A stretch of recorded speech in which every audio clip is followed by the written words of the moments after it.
The superglue tube fell out of Marissa's purse like a confession written in Japanese characters I couldn't read, but the meaning was crystal clear as day. 3 a.m, and I'm standing in our Victorian house's dimly lit kitchen, holding evidence of my wife's infidelity while she sleeps peacefully upstairs, probably dreaming about her afternoon adventures. Well, isn't this just perfect? I muttered to myself, examining the small tube under the harsh fluorescent light. My wife's carrying around imported lubricant like it's some kind of exotic souvenir. Before we dive deeper into this story, I have one small request. Please subscribe, drop a like, comment, and hit that hype button to boost this channel so more people can discover these incredible Reddit stories. I'm Eli Trask, but everyone calls me Eli. 38 years old, hands permanently stained with wood varnish and paint, the kind of guy who fixes things for a living while apparently everything in his personal life falls apart. I restore old houses in this medium-sized Massachusetts town where secrets fester like mold in damp basements. And right now, I'm discovering that my marriage has been rotting from the inside. Marissa's been working late at the architecture firm for months now, coming home smelling like expensive cologne that definitely isn't mine, and acting like she's doing me some kind of favor by gracing me with her presence. Mary's always been ambitious, always reaching for something bigger than our restored Victorian and my blue-collar hands, but I never thought she'd reach into someone else's bed to find it. The rational part of my brain told me to confront her, to have one of those dramatic midnight conversations where everything gets laid bare and we either work it out or lawyer up. But the part of me that spent 20 years learning that patience and precision beat brute force every time had a different idea entirely. I opened my toolbox, pulled out a small tube of industrial-strength superglue, and made a careful switch. Same size, similar packaging, but this little beauty would turn her next romantic encounter into something memorable for all the wrong reasons. I placed everything back exactly as I found it, making sure her purse looked untouched, then headed upstairs with a grim smile spreading across my face. Sometimes the best revenge is just letting people stick to their choices, I whispered to the darkness. The next morning, Marissa rushed around the kitchen like a woman with somewhere important to be. Her phone buzzing constantly with text messages she kept glancing at nervously. She looked flustered, walking with an odd, careful gait that made me bite back a laugh.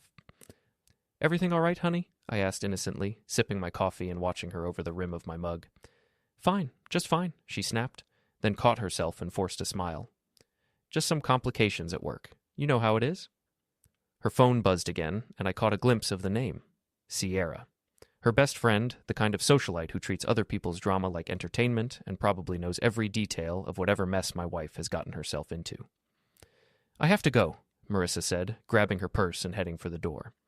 "Don't wait up tonight. Big project deadline." After she left, I walked out to get the morning paper and found Mrs. Dorsey, our 70-something neighbor, watering her flowers with the dedication of someone who's turned nosiness into an art form. "Morning, Eli," she called out, her voice carrying that particular tone that meant she had gossip to share. "Strange night last night. Saw a man leaving your place around midnight. Tall fellow, expensive car, thought you should know." I felt my jaw clench, but kept my voice level. "Thanks, Mrs. Dorsey. Probably just someone who got lost." "Mm-hmm," she said, giving me a look that suggested she wasn't buying it for a second. "Well, you take care of yourself, dear, and if you ever need anything, you just holler." Back inside, I sat at my kitchen table and started planning. If Marissa wanted to play games, I'd show her what happens when you underestimate the guy who fixes things for a living. I know how to take apart anything that's broken, and I'm pretty good at breaking things that need fixing too. The Rusty Nail isn't the kind of bar that appears in tourist brochures. It's the kind of place where working men come to forget about their problems, and where the bartender, Joel, has heard every sob story this town has to offer. The beer's cold, the lighting's dim, and the conversation's honest, which makes it perfect for what I needed to do. "Eli," Reuben called out from his usual spot at the end of the bar. My best friend since high school, Reuben owns the auto shop down on Maple Street and has the kind of loyalty you can't buy and can't fake. "You look like someone who needs a drink and possibly some illegal advice." "Just the drink for now," I said, settling onto the bar stool next to him. "But I might take you up on that advice later." Joel slid a beer across the scarred wooden bar without being asked. He's been tending bar here for 15 years, and he's got that supernatural ability to read people's moods from across a crowded room. "Trouble at home?" he asked quietly. "You could say that." I took a long pull from my beer and considered how much to share. My wife's been working late a lot recently, real dedicated to her career, apparently. Reuben snorted. "Marissa? That woman's been dedicated to herself since the day you married her. What's she up to now?" Before I could answer, the door opened and Sierra walked in with Sam, one of the junior architects from Marissa's firm. Sierra's the kind of woman who treats every conversation like a performance, all gestures and dramatic pauses. While Sam's a nervous kid who worships Marissa like she's some kind of architectural goddess. They didn't notice me at first, too busy with their own conversation as they settled into a booth near the back. But voices carry in the rusty nail, especially when people think they're being discreet. "I can't believe what happened to Mari yesterday," Sierra was saying, her voice pitched just low enough to sound conspiratorial. "She called me in tears, said there was some kind of accident with Julian." My hand tightened around my beer bottle. Julian. Now I had a name to go with Mrs. Dorsey's mysterious midnight visitor. "Julian Grant?" Sam asked, and I could hear the awe in his voice. "The real estate developer? The guy with the Maserati?" "That's the one," Sierra confirmed. "Apparently things got a little sticky, if you know what I mean." Poor Mari was mortified. I bit back a laugh. Poor Mari indeed. "Is she going to keep seeing him?" Sam asked, and there was something in his tone that suggested he had his own feelings about my wife. "Oh, honey, she can't resist a man with that kind of money and power," Sierra said, especially when her husband's just some blue-collar handyman who thinks refinishing furniture counts as a career. That stung more than I wanted to admit, but it also confirmed what I'd suspected. This wasn't just about sex or romance. This was about Marissa's endless need for something bigger, something she thought I couldn't provide. I caught Joel's eye and nodded toward the booth. He leaned across the bar, pretending to wipe down glasses while listening. "The thing is," Sierra continued, "Julian's got this big development project coming up, and he's been asking Mari all sorts of questions about Eli's renovation business. Wants to know about property values, which houses might come up for sale, that sort of thing." Now that was interesting. I owned 3 properties in the historic district, houses I'd bought cheap and restored over the years. If Julian Grant was sniffing around my business, this affair might be about more than just my wife's wandering attention. "Does Eli know?" Sam asked. "God, no," Sierra laughed. "Mari's way too smart to get caught by someone like him. He's probably at home right now, completely clueless, working on some pathetic little project in his basement." I finished my beer and stood up, making sure to scrape my chair loudly against the floor. Both Sierra and Sam looked up, their faces going pale when they saw me. "Evening, Sierra," I said pleasantly. "Sam, enjoying your drinks?" "Eli." Sierra recovered first, her voice bright with false cheer. "What a surprise. We were just talking about work stuff. You know how it is." "Oh, I'm learning," I said. "Learning all sorts of interesting things lately. Joel, put their drinks on my tab. Consider it a thank you for the education." I left them sitting there, probably wondering how much I'd heard, and walked out into the cool evening air. Reuben followed me, his face grim. "How much of that did you catch?" I asked. "Enough to know your wife's playing games with some rich asshole who's got his eye on your properties," Reuben said. "What are you going to do about it?" I looked back at the rusty nail, then up at the stars barely visible through the light pollution. "I'm going to find out exactly what Julian Grant wants, and then I'm going to make sure he doesn't get it." "Need help?" "Not yet," I said. "But stick around. This is just getting started."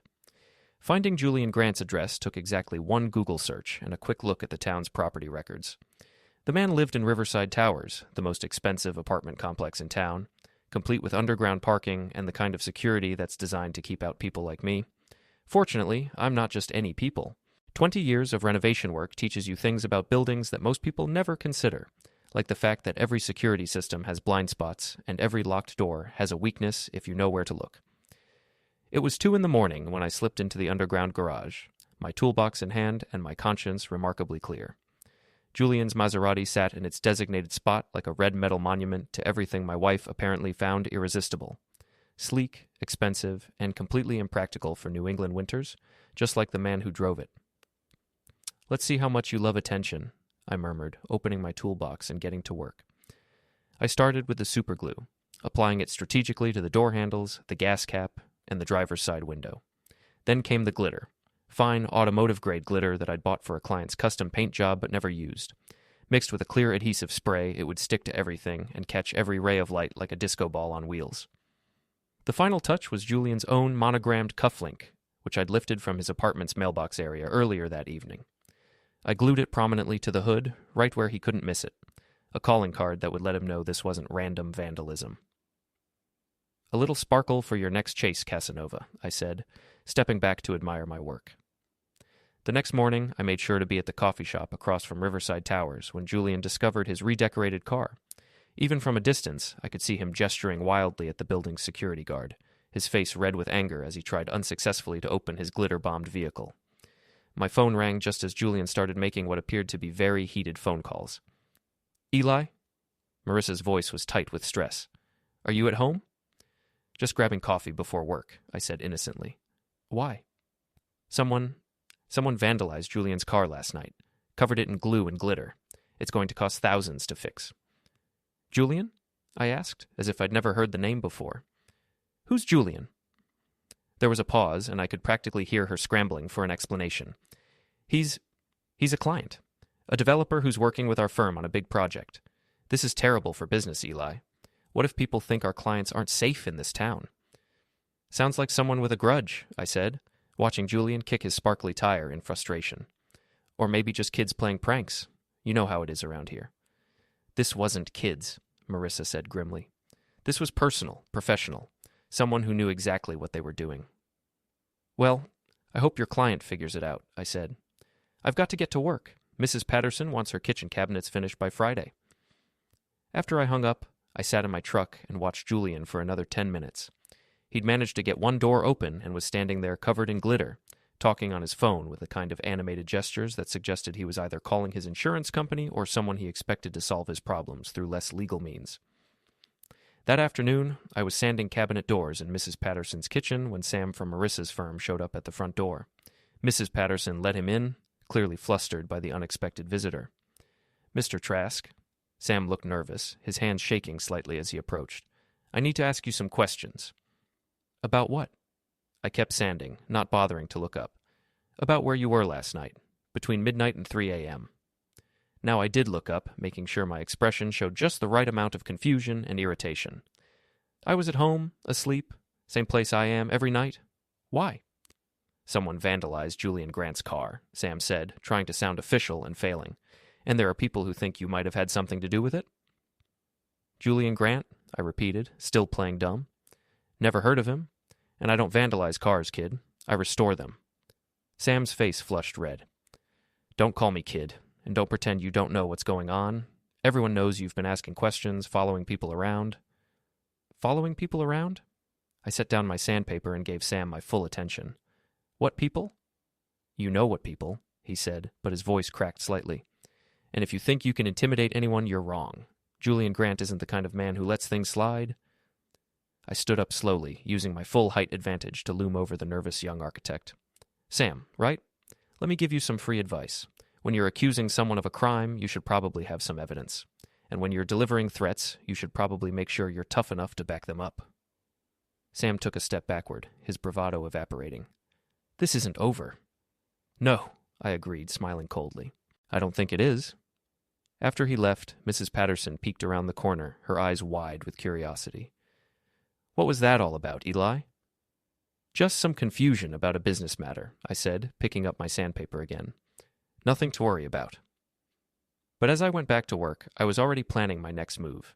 If Julian Grant wanted to play hardball, I'd show him what a real craftsman could do with the right tools and enough motivation. Summerfest happens every July in our town's main park, complete with local bands, food trucks, and enough gossip to fuel the rumor mill until Christmas. It's the kind of event where everyone shows up to see and be seen, which made it perfect for what I had planned. I spotted Marissa first, standing near the beer tent with Sierra and a small group of their social circle. She was wearing a sundress I'd never seen before, probably bought for Julian's benefit, and laughing at something Sierra was saying with the kind of forced brightness that meant she was performing for someone. That someone turned out to be Julian Grant himself, looking like he'd stepped out of a men's fashion magazine despite the casual outdoor setting. Expensive polo shirt, perfectly pressed khakis, and shoes that probably cost more than most people's monthly rent. He had his hand on the small of Marissa's back in a gesture that was just subtle enough to maintain plausible deniability, but possessive enough to mark his territory. Well, well, I murmured to myself, look what the cat dragged in. I'd spent the morning preparing for this encounter, mixing up a special cocktail that looked innocent enough but had some interesting properties when it came into contact with certain materials. Nothing dangerous, nothing illegal, just sticky enough to make a point. "Eli," Reuben appeared at my elbow, carrying 2 beers and grinning like he was expecting a show. "Fancy meeting you here? Isn't that your wife over there with Mr. Sparkles? Mr. Sparkles? That's what everyone's calling Julian since his car incident, Reuben explained. Word gets around fast in a town this size. People are saying someone really had it out for him. Imagine that, I said, accepting the beer. Come on, I think it's time I met this Julian character.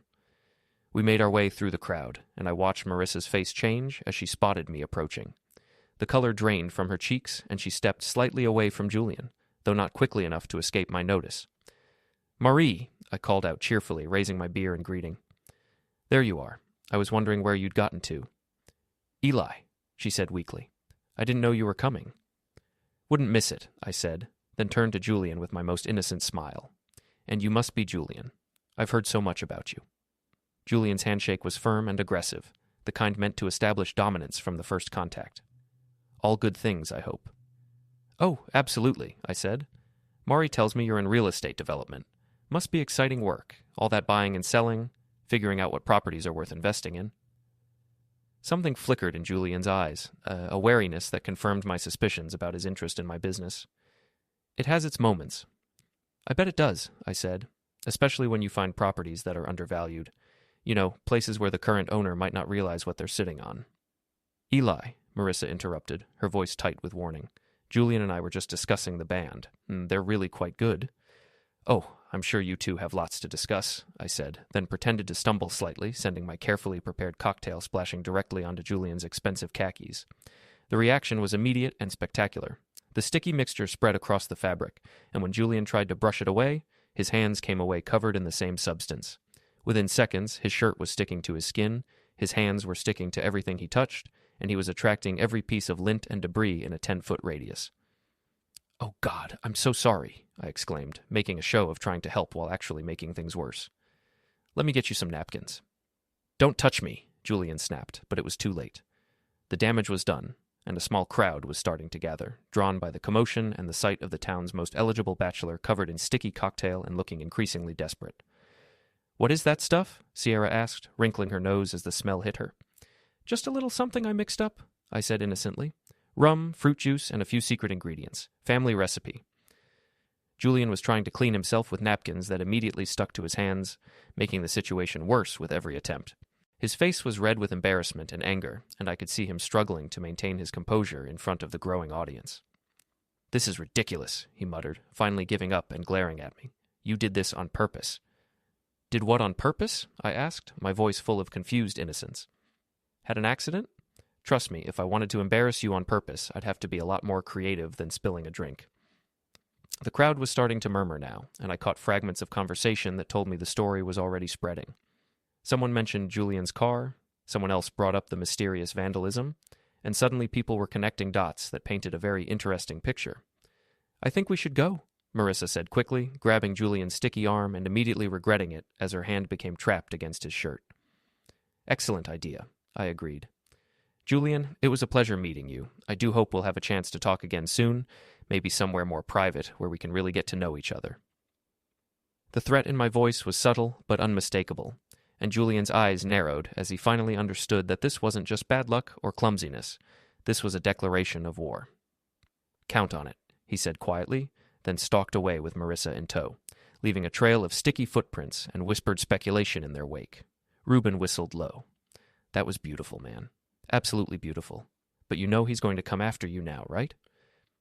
Let him try, I said, watching Julian struggle with his car door handles in the parking lot. I've been fixing things a lot longer than he's been breaking them. 3 days after Summerfest, Detective Morrissey showed up at my workshop with the kind of expression that meant someone had filed a complaint.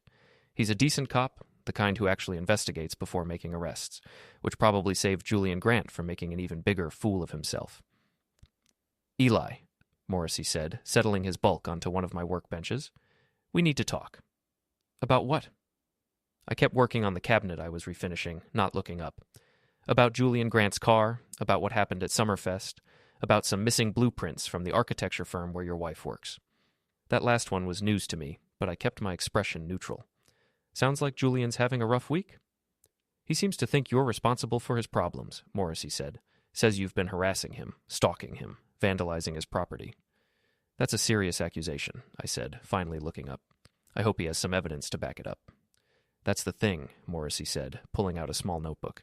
He doesn't. No witnesses to the car vandalism. No proof you were anywhere near his building that night. The incident at Summerfest looks like an accident to everyone who saw it. And as for the blueprints, well, that's between him and the architecture firm. So why are you here? Morrissey studied me for a long moment. Because I've been a cop for 23 years, and I know the difference between coincidence and revenge. Someone's playing games with Julian Grant, and they're good at it. Professional level good. And you think that's me? I think, Morrissey said carefully, that if someone was hypothetically seeking revenge against Julian Grant, they'd be smart to make sure they stayed on the right side of the law. Because the moment they crossed that line, I'd have to do my job, friendship or no friendship. It wasn't exactly a warning, but it wasn't exactly approval either. It was the kind of conversation that happens between men who understand each other, even when they're on different sides of a situation. Hypothetically speaking, I said, what would happen if someone discovered that Julian Grant was using an affair with their wife to gather information about their business, for the purpose of, say, forcing a bankruptcy and buying up properties at below-market prices? Morrissey's eyebrows went up. Hypothetically, that would be fraud, maybe conspiracy. Definitely grounds for a civil lawsuit that would cost Mr. Grant more than a new paint job on his Maserati. Good to know, I said, hypothetically. After Morrissey left, I sat in my workshop and considered my options. I could take what I knew to a lawyer, file charges, drag Julian and Marissa through the courts for the next 2 years, or I could finish what I'd started and make sure the punishment fit the crime. My phone buzzed with a text from an unknown number. Town hall meeting tonight. Marissa's getting the Young Professional Award. Thought you should know. A friend. I smiled. Sometimes the universe hands you exactly the opportunity you need. The town hall was packed that evening, filled with local business owners, politicians, and social climbers who never missed a chance to see and be seen. Marissa sat in the front row, wearing her best professional dress and the kind of smile that suggested she thought she'd won something. Julian sat 3 rows back, apparently recovered from his sticky situation and looking smugly confident. Sierra was there too, whispering to anyone who would listen about how proud she was of her best friend's success. I slipped in through the back door and found a seat where I could see everything but remain relatively unnoticed. The ceremony dragged through the usual speeches and presentations until finally Mayor Henderson called Marissa's name.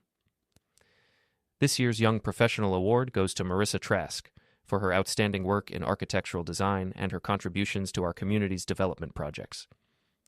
Marissa stood up, smoothing her dress and preparing to walk to the podium. That's when I stood up too. "Excuse me," I called out, loud enough for the entire room to hear. "Before we celebrate my wife's professional achievements, I think everyone should know about her extracurricular activities." The room went dead silent. Marissa froze halfway to the podium, her face going white. Julian started to rise from his seat, then thought better of it. "Eli," Mayor Henderson said uncertainly, "this isn't really the appropriate time?" "Oh, I think it's the perfect time," I said, walking down the aisle with the folder I'd prepared. "See, I've been doing some research into my wife's recent projects, and I've discovered some very interesting connections." I reached the front of the room and turned to face the audience, making sure my voice carried to every corner of the hall. "Did you know that Marissa has been having an affair with Julian Grant? Did you know that Julian's been using that affair to gather inside information about local property values, specifically targeting my renovation business for a hostile takeover?" The murmur that ran through the crowd was like electricity. I could see phones coming out, people leaning forward in their seats, the kind of attention that meant this story would be all over town by morning. "That's a lie!" Julian shouted, finally standing up. "You can't prove any of that?" "Actually, I can," I said, opening my folder. "I have photographs of you leaving my house at midnight. I have recorded conversations between my wife and her friends discussing your relationship. I have documentation of your inquiries into my business finances and property holdings. And I have evidence of your attempts to frame me for crimes I didn't commit." Julian's face was turning red, and I could see him calculating whether to fight or flee. He chose poorly. "You son of a bitch," he snarled, pushing past people to get to the aisle. "You think you can destroy me with your blue-collar bullshit? I'll bury you." He rushed toward me, his fist drawn back, and I let him come. 20 years of construction work had given me reflexes and strength that Julian's gym membership couldn't match. I caught his punch, twisted his arm behind his back, and slammed him face first against the podium. "The only thing getting buried here is your reputation," I said quietly, just loud enough for the front rows to hear. "Touch me again, and I'll make sure you need more than superglue to put yourself back together." I released him and stepped back, watching as he stumbled and nearly fell, his expensive suit wrinkled and his dignity completely shattered. The crowd was on its feet now, some people cheering, others recording everything on their phones. Marissa was crying, her makeup running down her cheeks as she realized that her perfect evening had turned into a public nightmare. Sierra was nowhere to be seen, probably already planning how to distance herself from the scandal. "Ladies and gentlemen," I said, addressing the crowd one final time, "I apologize for disrupting your evening, but I thought you should know what kind of people you were about to honor." I walked out of the town hall and into the cool evening air, feeling lighter than I had in months. Behind me, I could hear the chaos continuing, voices raised in argument and speculation, the kind of drama that would fuel gossip for years to come. My phone was already buzzing with calls and texts, but I ignored them all. There was only one place I wanted to be right now. The Rusty Nail was quieter than usual, just a few regulars nursing their drinks and pretending not to stare as I walked in. Joel looked up from the glass he was cleaning and nodded toward my usual spot at the bar. "Heard you caused quite a stir at the town hall," he said, setting a beer in front of me without being asked. "Word travels fast." "Faster when it's good news," Joel said. "That Julian character's been throwing his weight around town for months, thinking his money made him untouchable. About time someone knocked him down a peg." Reuben appeared at my elbow, grinning like a proud father. "Man, I wish I'd been there to see it. They're saying you made Julian Grant cry in front of half the town." "He wasn't crying," I said, taking a long pull from my beer. "He was just emotional." "And Marissa?" "Marissa made her choice," I said. "Now she gets to live with the consequences." We sat in comfortable silence for a while, listening to the low murmur of conversation and the clink of glasses. Finally, Joel leaned across the bar. "So, what happens now?" he asked. I thought about it for a moment, considering all the possibilities. Julian's business reputation was destroyed, his social standing in ruins. Marissa would be lucky to find work anywhere in the state after tonight's performance. Sierra and her gossip circle would find new targets now that the old ones were no longer socially acceptable.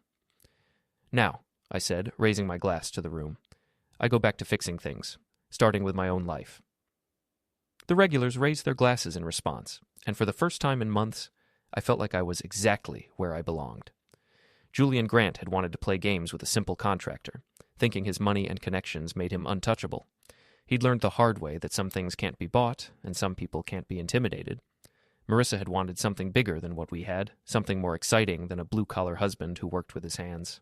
She'd gotten excitement, all right, just not the kind she was expecting. As for me? I finished my beer, said goodnight to my friends, and walked home to my empty Victorian house. Tomorrow I'd start the paperwork for a divorce, put the house on the market, and begin the next chapter of my life. But tonight I was content to sit on my front porch and watch the stars, knowing that sometimes the best revenge is simply letting people face the consequences of their own choices. Julian Grant and Marissa had wanted to play games with my life. Instead, they'd learned what happens when you underestimate someone who knows how to build things up and tear them down with equal skill. They were stuck with each other now, their reputations in ruins and their futures uncertain. And me, I was finally free.